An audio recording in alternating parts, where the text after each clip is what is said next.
Hi all. അപ്പോൾ നമ്മൾ third മൊഡ്യൂളാണ് discuss ചെയ്തുകൊണ്ടിരുന്നത്. അപ്പോൾ ഇന്ന് നമുക്ക് ഫോർത്ത് മൊഡ്യൂൾ സ്റ്റാർട്ട് ചെയ്യാം. അപ്പോൾ തേർഡ് മൊഡ്യൂളിൽ ബാക്കിയുള്ള കുറച്ച് പോർഷൻസ് ഉണ്ട്, അപ്പോൾ അത് നമ്മൾ ഡിസ്കസ് ചെയ്യും. ഓക്കെ, ഫോർത്ത് മൊഡ്യൂൾ വരുന്നത് 3 phase നെറ്റ്വർക്ക്സ് ആൻഡ് റെസൊണൻസ്. അപ്പോൾ സിലബസ് നോക്കാം. എന്താണ്? Review of power factor, reactive and active power in sinusoidally excited circuit. അതായത് sinusoidally excited means AC circuits. അതുപോലെ കൺസെപ്റ്റ് ഓഫ് കോംപ്ലക്സ് പവർ. ഇത്രയും കാര്യങ്ങളാണ് നമുക്ക് ഫസ്റ്റ് ക്ലാസ്സിൽ എക്സ്പ്ലെയിൻ ചെയ്യേണ്ടത്. അതാണ് നമ്മൾ ഇന്നത്തെ ക്ലാസ്സിൽ എക്സ്പ്ലെയിൻ ചെയ്യുന്നത്. അതുപോലെ ഇനിയുള്ളത് steady state of analysis of 3 phase unbalanced 3 wire and 4 wire Y circuits, unbalanced delta circuits, stars, അങ്ങനെയൊക്കെയുള്ള ന്യൂട്രൽ ഷിഫ്റ്റ് കാര്യങ്ങളുണ്ട്. അതുപോലെ റെസൊണൻസ്, പാരലൽ ആൻഡ് സീരീസ് റെസൊണൻസും കാര്യങ്ങളൊക്കെയാണ് ഈ ഒരു മൊഡ്യൂളിൽ നമുക്ക് എക്സ്പ്ലെയിൻ ചെയ്യാനുള്ളത്. ഓക്കെ, ഫസ്റ്റ് ഓഫ് ഓൾ നമ്മൾ പവർ അല്ലേ, എന്താണ് ഇലക്ട്രിക്കൽ നെറ്റ്വർക്ക് നമ്മൾ പവർ എന്ന് പറയുന്നത്? സിമ്പിളായിട്ട് നമ്മളൊരു ഡി സി ഒരു ബാറ്ററി സോഴ്സിൽ നിന്ന് ഒരു മോട്ടർ റൺ ചെയ്യുകയാണ്, അല്ലെങ്കിൽ DC മോട്ടർ റൺ ചെയ്യുകയാണെങ്കിൽ അതിൻ്റെ പവറിൻ്റെ ഇക്വേഷൻ എന്താണ്? V × I, അതായത് വോൾട്ടേജ് × കറണ്ട്, അതാണ് പവർ. അപ്പോൾ നമ്മൾ ഒരു ഇൻപുട്ട് കൊടുക്കുന്ന പവറാണ് നമുക്ക് ഔട്ട്പുട്ടിൽ എന്താണ്, മോട്ടറിൻ്റെ കേസിൽ റൊട്ടേഷൻ അല്ലേ, ഷാഫ്റ്റിൻ്റെ റൊട്ടേഷനായിട്ട് കിട്ടും. അപ്പോൾ നമ്മൾ ഒരു അയൺ ബോക്സ് ആണെങ്കിൽ നമ്മൾ ഇൻപുട്ട് പവർ കൊടുത്തു കഴിഞ്ഞാൽ ഔട്ട്പുട്ടിൽ ഹീറ്റായിട്ട് കിട്ടും. അപ്പോൾ നമ്മൾ കൊടുക്കുന്ന ഇലക്ട്രിക്കൽ പവർ എന്ന് പറഞ്ഞാൽ വോൾട്ടേജിൻ്റെയും കറണ്ടിൻ്റെയും മൾട്ടിപ്പിൾ ആയിരിക്കും അല്ലേ. ഇനി what is the difference between DC and AC? AC വരുമ്പോൾ DCയിൽ വോൾട്ടേജും കറണ്ടും തമ്മിൽ there should not be any phase shift between voltage and current. But in AC വോൾട്ടേജും കറണ്ടും തമ്മിലൊരു ഫേസ് ഷിഫ്റ്റ് ഉണ്ട്. വോൾട്ടേജ് ഇങ്ങനെയാണെങ്കിൽ DCയിൽ കറണ്ട് ഇങ്ങനെ തന്നെ ആയിരിക്കും അല്ലേ. നേരെ മറിച്ച് AC കറണ്ട് ഇവിടെ ആയിരിക്കും ഉണ്ടാവുക, voltage current. There should be A phase shift phi അല്ലേ, വോൾട്ടേജും കറണ്ടും തമ്മിലുള്ള ഫേസ് ഷിഫ്റ്റ്. അതൊക്കെ നിങ്ങൾ ഓൾറെഡി പഠിച്ചാണ്. അപ്പോൾ ഇങ്ങനൊരു ഫേസ് ഷിഫ്റ്റ് ഉള്ളതുകൊണ്ട് V × I ആയിരിക്കില്ല പവർ, VI × സംതിങ് ഒരു ടേം കൂടി ഇവിടെ വരും അല്ലേ. അപ്പോൾ നമ്മൾ പവറിനെ മെയിനായിട്ട് active power, reactive power, apparent power, ഇങ്ങനെ മൂന്നായിട്ട് ക്ലാസിഫൈ ചെയ്തിട്ടുണ്ട്.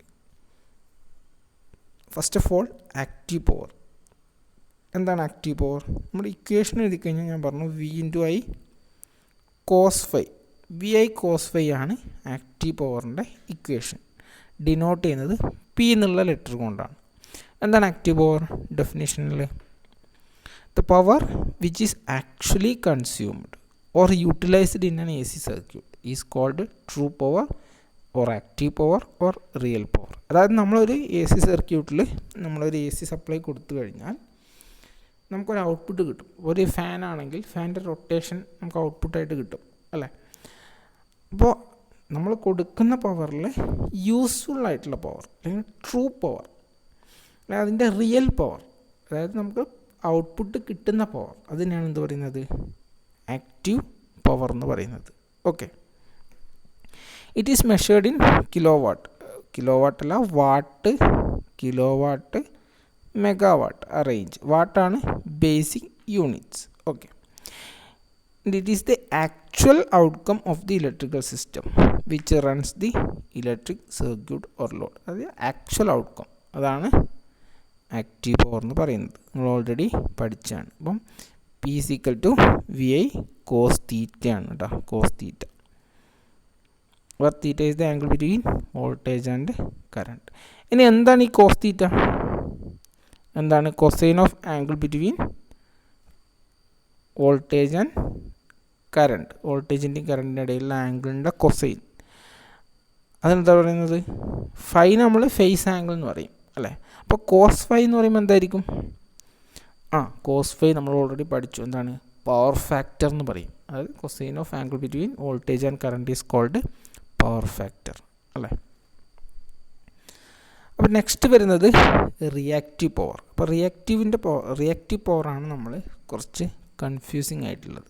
അപ്പോൾ the power which flows back and forth, അതായത് ഇങ്ങോട്ട് ഫ്ലോ ചെയ്യും, തിരിച്ച് അതായത് സോഴ്സിൽ നിന്ന് ലോഡിലേക്കും ഫ്ലോ ചെയ്യും, ലോഡിൽ നിന്ന് സോഴ്സിലേക്കും ഫ്ലോ ചെയ്യും, അങ്ങോട്ടും ഇങ്ങോട്ടും ഫ്ലോ ചെയ്യും. Flows back and forth. That means it moves in both the directions in the circuit or reacts upon itself is called reactive power. അപ്പോൾ റിയാക്റ്റീവ് പവർ എന്താണെന്ന് ഞാൻ കൂടുതൽ എക്സ്പ്ലെയിൻ ചെയ്യാം. The reactive power is measured in kilo volt ampere. Kilo volt ampere അല്ല, volt ampere, VA അല്ലെ VAR ആണ് reactive പവറിൻ്റെ unit. അപ്പം VARൻ്റെ ഹയർ യൂണിറ്റാണ് kVAR, MVAR, അങ്ങനെ പോവും. ഇക്വേഷൻ എന്ന് പറയുന്നത് Q is equal to VI sin phi ആണ്. VI sin phi ആണ്. ഓക്കെ, റിയാക്റ്റീവ് പവറിൻ്റെ ഇക്വേഷൻ VI sin phi. ഇനി നെക്സ്റ്റ് വരുന്നത് അപ്പാരൻറ്റ് പവർ. എന്താണ് apparent power? The product of root mean square, that is RMS value of voltage and current is known as apparent power. അതായത് P is equal to V into I, where V is the RMS value of voltage, I is the RMS value of current. അതിനാണ് എന്ത് പറയുന്നത്? P is equal to V into I എന്ന് ചെയ്യുന്നതിനാണ് apparent power എന്ന് പറയുന്നത്. Okay, apparent power നമ്മൾ kVA അല്ലെങ്കിൽ VAയിലാണ് measure ചെയ്യുന്നത്. അപ്പം നമ്മൾ പവർ ട്രയാങ്കിളൊക്കെ ആക്കി ഓൾറെഡി പഠിച്ചിട്ടുണ്ടായിരുന്നു. എന്താണ് active power, reactive power, apparent power അല്ലേ. അപ്പോൾ ഇതിൻ്റെ യൂണിറ്റ്സ് എഴുതി കഴിഞ്ഞാൽ ആക്റ്റീവ് പവറിൻ്റെ യൂണിറ്റ് കിലോ വാട്ട്, ഇത് kVAR, അതായത് reactive power kVAR. ഇതെന്തായിരിക്കും? Q, apparent power kVA. ഇതാണ് നമ്മൾ ഓൾറെഡി പഠിച്ച കാര്യങ്ങൾ. അപ്പോൾ ഈ പവർ ട്രയാങ്കിൾ ഞാൻ എക്സ്പ്ലെയിൻ ചെയ്യും. ഓക്കെ, അപ്പോൾ definition: product of RMS value of voltage and current is known as apparent power. Okay, it has been seen that the power is consumed only in resistance. അതായത് നമ്മൾ ഒരു സർക്യൂട്ടിൽ മെയിനായിട്ട് ഉണ്ടാകുന്നത് resistor, inductor, capacitor, ഇതാണ് നമ്മുടെ basic elements അല്ലേ. അപ്പോൾ ഇതിൽ ഈ ഇൻഡക്ടറും കപ്പാസിറ്ററും എന്താണ്? എനർജി ആക്ച്വലി ഒരു ഐഡിയൽ ഇൻഡക്ടറും കപ്പാസിറ്ററും ആണെങ്കിൽ എനർജി സ്റ്റോർ ചെയ്യും, അല്ലെങ്കിൽ എനർജി സ്റ്റോർ ചെയ്യുക, റിലീസ് ചെയ്യുക. ഇതാണ് ഈ കപ്പാസിറ്ററിൻ്റെയും ഇൻഡക്ടറിൻ്റെയും ഫങ്ഷൻ. എന്നാൽ റെസിസ്റ്റർ അങ്ങനെയല്ല. റെസിസ്റ്റർ വഴി ഒരു കറണ്ട് ഫ്ലോ ഉണ്ടാകുമ്പം ഹീറ്റ് ഔട്ട്പുട്ടായിട്ട് റെസിസ്റ്റൻസിൽ പവർ ഡ്രോപ്പ് ഉണ്ടാവും. ഓക്കെ, അല്ലെങ്കിൽ പവർ കൺസ്യൂം ചെയ്യും റെസിസ്റ്റർ. ഓക്കെ, അപ്പം നോക്കാം. Power is consumed only in resistance. Pure inductor and pure capacitor. പ്യുവറാണ് നമ്മുടെ പ്രാക്ടിക്കൽ ഇൻഡക്ടറും കപ്പാസിറ്ററിൻ്റെ ഇടയിൽ ചെറിയൊരു ഇൻറ്റേർണൽ റെസിസ്റ്റൻസ് ഉണ്ടാവും. അതുകൊണ്ടാണ് pure inductor and pure capacitor do not consume any power consume ചെയ്യില്ല. Since in a half cycle whatever power is received from the source by these components the same power is return to the source. അതായത് നമ്മളെ ഓരോ half സൈക്കിളിലും capacitor എത്ര പവറാണോ capacitor consume ചെയ്യുന്നത്, അത് അടുത്ത half cycle ആകുമ്പോൾ capacitor എന്ത് ചെയ്യും? സോഴ്സിലേക്ക് തന്നെ റിലീസ് ചെയ്യും. അതായത് സ്റ്റോർ ചെയ്യും, റിലീസ് ചെയ്യും. അതാണ് നമ്മൾ ഓൾറെഡി പറഞ്ഞ back and forth, energy moving from back and forth. Therefore is called അങ്ങനെയുള്ള പവറാണ് എന്ത്? Reactive power. Okay, this power which returns and flows in both the direction in the circuit, അതായത് സോഴ്സിൽ നിന്ന് ലോഡിലേക്കും ലോഡിൽ നിന്ന് സോഴ്സിലേക്കും, is called reactive power. This reactive power does not perform any useful work in the circuit. അപ്പോൾ ഈ reactive power ഗുണമുള്ള പണിയൊന്നും ചെയ്യുന്നില്ല. ബട്ട് എന്താണ്, നമ്മുടെ പവർ സിസ്റ്റത്തിൽ ഈ റിയാക്റ്റീവ് പവർ എന്തൊക്കെയോ പ്രശ്നങ്ങൾ ഉണ്ടാക്കുന്നുണ്ട്. There are different problems. Okay, അപ്പോൾ ആ റിയാക്റ്റീവ് പവറിൻ്റെ അങ്ങനെയുള്ള കാര്യങ്ങളൊക്കെ നമ്മളതിൻ്റെ കോമ്പൻസേഷനും കാര്യങ്ങളൊന്നും ഇപ്പോൾ എക്സ്പ്ലെയിൻ ചെയ്യുന്നില്ല. അപ്പോൾ ഇത്രയും മനസ്സിലാക്കുക. റിയാക്റ്റീവ് പവർ ഒരു സർക്യൂട്ടിൽ, ഒരു പവർ സിസ്റ്റത്തിൽ പ്രോബ്ലമാണ്. അപ്പോൾ നമ്മൾ ഈ സബ്സ്റ്റേഷൻസിലൊക്കെ കപ്പാസിറ്റർ ബാങ്ക്സ് ഒക്കെ കണ്ടിട്ടുണ്ടാകും. അതൊക്കെ ഈ റിയാക്റ്റീവ് പവർ കോമ്പൻസേഷന് വേണ്ടിയിട്ടാണ് യൂസ് ചെയ്യുന്നത്. In purely resistive circuit the current is in phase with. അപ്പോൾ നമ്മൾ റെസിസ്റ്റർ ഇൻഡക്ടറിൻ്റെ കേസിൽ വോൾട്ടേജാണ്, കറണ്ട് എന്തായിരിക്കും? റെസിസ്റ്റീവ് സർക്യൂട്ടിൽ IR കറണ്ട് ഇൻ ഫേസ് ആണ്. ഇനി ഇൻഡക്ടറാണെങ്കിൽ എന്തായിരിക്കും? കറണ്ട് ഈസ് ലാഗിങ് IL വിത്ത് വോൾട്ടേജിനെ ലാഗ് ചെയ്യും. ഇനി ഇൻഡക്ടറിലെ കപ്പാസിറ്ററിലാണെങ്കിൽ ലീഡ് ചെയ്യും. ഇത് ലീഡിങ് അല്ലേ. ഇൻഡക്ടർ ആണെങ്കിൽ വോൾട്ടേജിനെ 90 ഡിഗ്രി ലാഗ് ചെയ്യും. അതാണ് പറയുന്നത്. In purely resistive circuit current is in phase with applied voltage, whereas in purely inductive and capacitive circuit current is 90 degree out of phase. അല്ലേ? That is, the inductive load is connected in circuit, the current lags the voltage by 90 degree. ഇത് voltage ആണെങ്കിൽ current lags by 90 degree IL ഇൻഡക്ടറിൽ. കപ്പാസിറ്ററിലാണെങ്കിൽ ഇത് voltage ആണെങ്കിൽ current leads, ഇതാണ് IC, leads by 90 degree. Okay. If the capacitive load is connected, the current leads the voltage by 90 degree. കാര്യങ്ങളാണ് പറയുന്നത്. Okay. അപ്പോൾ എന്താണ്? What is power, what is active power, what is reactive power, അതുപോലെ എന്താണ് apparent power. ഈ ഒരു concept clear ആയെന്ന് വിശ്വസിക്കുന്നു. ഇനി അടുത്തൊരു ടേം എന്ന് വരുന്നത് കോംപ്ലക്സ് പവർ. എന്താണ്? Complex power. അപ്പോൾ നമ്മൾ പി ആക്റ്റീവ് പവർ പറഞ്ഞു. P is equal to VI cos phi. Reactive power Q is equal to VI sin phi. അല്ലേ? P is equal to VI cos phi, Q is equal to VI sin phi.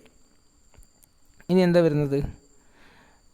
S apparent power S is equal to RMS value V into I എന്നും പഠിച്ചു. അല്ലേ? V into I. ഇനി ഈ apparent പവറും active പവറും reactive പവറും ഇത് മൂന്നും തമ്മിലൊരു കണക്ഷൻ ഉണ്ട്. അതായത് S is equal to P plus J Q എന്ന് റെപ്രസെൻറ്റ് ചെയ്യും. അതായത് എസ് എന്ന് പറഞ്ഞാൽ അപ്പാരൻ്റ് പവറാണ്, ദാറ്റ് ഈസ് പി എന്ന് പറഞ്ഞാൽ ആക്റ്റീവ് പവറാണ്, ക്യൂ എന്ന് പറഞ്ഞാൽ റിയാക്റ്റീവ് പവറാണ്. അപ്പോൾ S is equal to P plus J Q എന്ന് എഴുതാം. അപ്പോൾ ഇങ്ങനെ റെപ്രസെൻറ്റ് ചെയ്യുന്നതിനാണ് എന്ത് പറയുന്നത്? Complex power. അതായത് ഒരു അപ്പാരൻ്റ് പവർ അല്ലെങ്കിൽ ടോട്ടൽ പവറിൽ കുറച്ച് ആക്റ്റീവ് പവർ ഉണ്ടാവും, കുറച്ച് റിയാക്റ്റീവ് പവർ ഉണ്ടാവും. അപ്പോൾ അതിൻ്റെ ടോട്ടൽ പവറിനെയാണ് നമ്മൾ അപ്പാരൻ്റ് പവർ എന്ന് പറയുന്നത്. അപ്പോൾ S is equal to P plus J Q എന്നുള്ള റെപ്രസെൻറ്റേഷനെയാണ് നമ്മൾ പറയുന്നത് കോംപ്ലക്സ് പവർ. ഓക്കെ. ഇതിൻ്റെ മാഗ്നിറ്റ്യൂഡ് എന്തായിരിക്കും? Root of P square plus Q square ആയിരിക്കും ഇതിൻ്റെ മാഗ്നിറ്റ്യൂഡ്. അല്ലേ?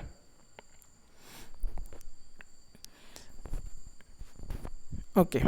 ഇനി നെക്സ്റ്റ് വരുന്നത് നമ്മൾ പവർ ട്രയാങ്കിൾ. ഇപ്പോൾ ഓൾറെഡി നമ്മൾ പവർ ട്രയാങ്കിൾ വരച്ചു. എങ്ങനെയാണ് പവർ ട്രയാങ്കിൾ വരച്ചത്? പവർ ട്രയാങ്കിൾ വരയ്ക്കുമ്പോൾ ഇങ്ങനെ വരച്ച്, അല്ലേ?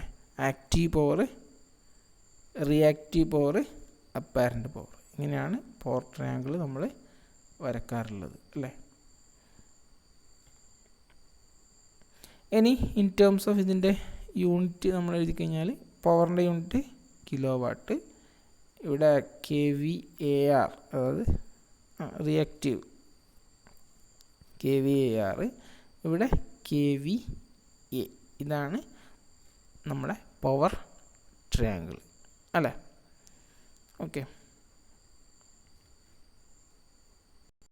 ഇനി P is equal to നമുക്ക് എന്ത് എഴുതാം? VI cos phi. അല്ലേ? VI cos phi. അതുപോലെ Q എന്താണ്? VI sin phi. S is equal to V into I. അല്ലേ?